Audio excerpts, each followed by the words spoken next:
Three fucked up ways that ADHD has affected my life. Comment your experiences down below. These are three ways it's fucked up mine personally. Number one is I've struggled most of my life with learning how to communicate with others. I don't know how to communicate sometimes the best with others, and we're not taught, especially when it comes to ADHD, how to communicate. We hold back a lot. We're afraid of being too much. There's so much that goes on our head when we are struggling with ADHD and communication and trying to get the point across that our brain is going faster than what our mouth is. And we feel so misunderstood so many times. So now all of a sudden we don't speak when we should. And it just leads to a ton of different communication breakdowns. And this is something I wish I would have known and learned a lot sooner of how to actually communicate when it came to ADHD. Number two, motherfucking addiction, man. ADHD and addiction do play hand in hand. It's not an excuse. But one thing I didn't realize is that when it comes to having ADHD, alcohol, for example, calms us down. It slows us down. It stops that inner dialogue. It creates dopamine.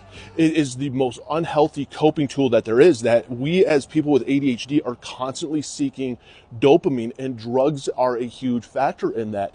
And it can become a coping factor. And unfortunately, when I would stop my medication is when I would go off the rails when it came to cocaine and it came to alcohol, because these were factors that actually helped me self-medicate through it.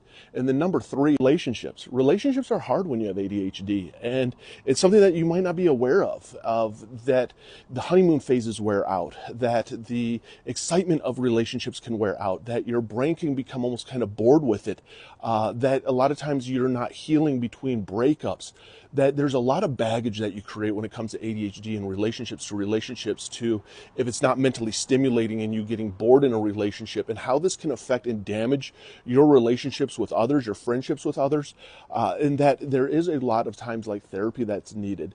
There's a lot of times communications that's needed. It's to learn contentment is key.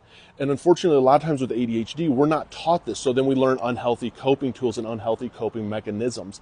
And these are all things that I wish I would have known. I got diagnosed with ADD at 13. This is back in the early 90s, re-diagnosed with ADHD at 17, late 90s. And the more that you know about stuff, the more that you understand it, the better that you learn coping tools for it, and that you don't let it negatively impact and affect your life. And that is what it's all about.